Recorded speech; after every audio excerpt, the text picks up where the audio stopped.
Welcome back. You're watching Big Deal and we are discussing the competition law changes and what it means for M&A as well as competition in the country.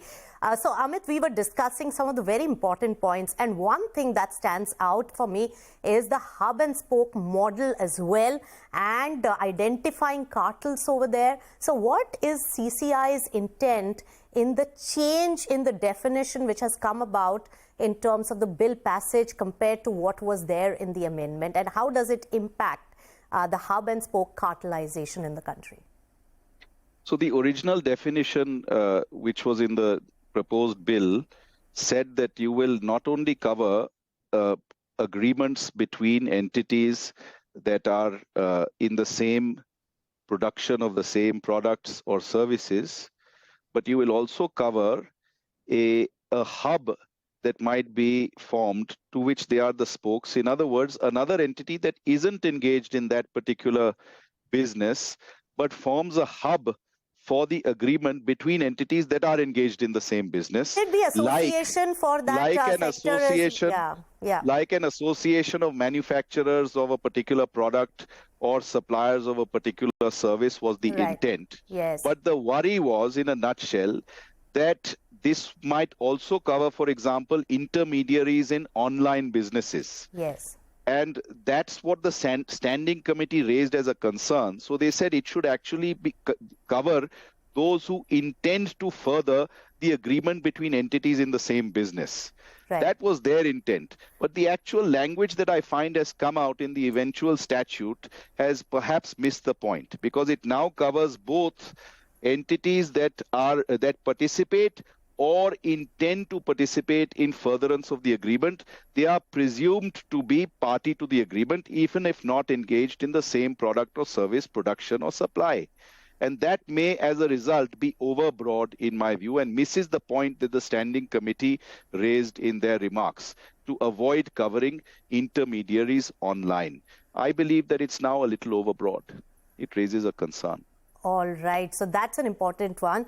And Pallavi, on the settlement aspect, a lot of corporates and legal fraternity had welcomed the settlement aspect, but the compensation bit and no appeal after that. These are some of those nitty-gritties which could be a concern. Can you explain that, please?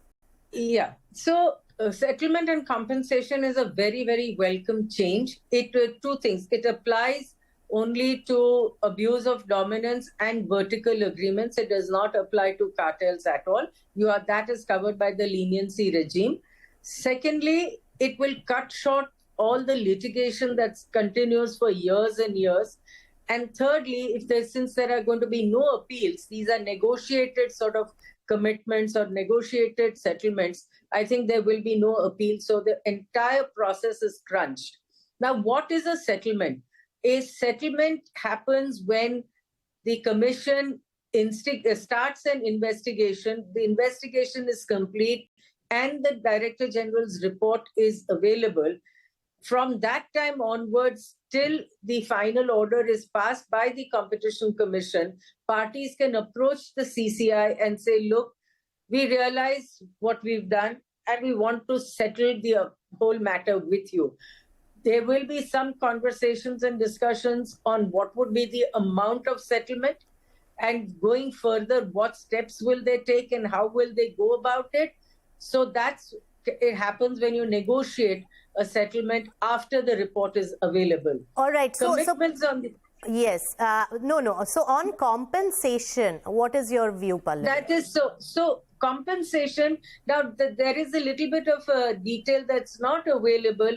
Whether when we apply for either a commitment, which is before the DG's report comes in, or for a settlement after the DG reports come in, whether we have to admit or the companies will need to admit guilt or not is another question. So what happens, particularly in commitments, it's important whether they can agree to commitments even without admitting any guilt or any contravention of the act. Right. Insofar as the settlements are also concerned, the tendency generally is to say, okay, there is already a report against you, so let's just proceed from then on. Right. But So Pallavi, I got the point. Amit, in your view, do you think this will lead to more settlements, or companies would like to fight it out, given that there is a compensation element and there could be admission of guilt or liability as it is showcased right now? Both of those factors, Nisha, will be a deterrent towards Yes. settlement. Yes. Could have been avoided. The compensation part was not in the original bill. It was actually recommended by the standing committee, and it comes in pursuant to their recommendation, and it may be a deterrent. But apart from that, I think it's a wonderfully positive move if it helps to actually reduce the litigation and resolve enforcement proceedings much more quickly, and bring certainty to the process. It's not in India alone that this has been introduced. It's been in foreign jurisdictions for a long time, and I think it is one of the most important amendments in the present bill. It's almost revolutionary as far as India is concerned. I think it reflects that the CCI is quite happy with the way the leniency provisions have proceeded so far. They want to extend that now to other facets, abuse of dominance and vertical agreements. And I think it's a wonderful development. Of course, there are these development, yes, but Amit, there are deterrents, and we'll have to see how CCI really articulates it. That's so the issue. It is not the solution as of now. But one quick word, Pallavi, as we wrap the show, is on the DG powers, and it also includes the agents and employees of the companies, including the legal experts, and that is quite a bit of concern for your fraternity, which are part of the corporate world. A quick word on that. I think where the legal fraternity is involved is the in-house general counsel. I think the reasoning seems to be that they are employees of a company. They're not practicing lawyers in that sense, and therefore they can be questioned.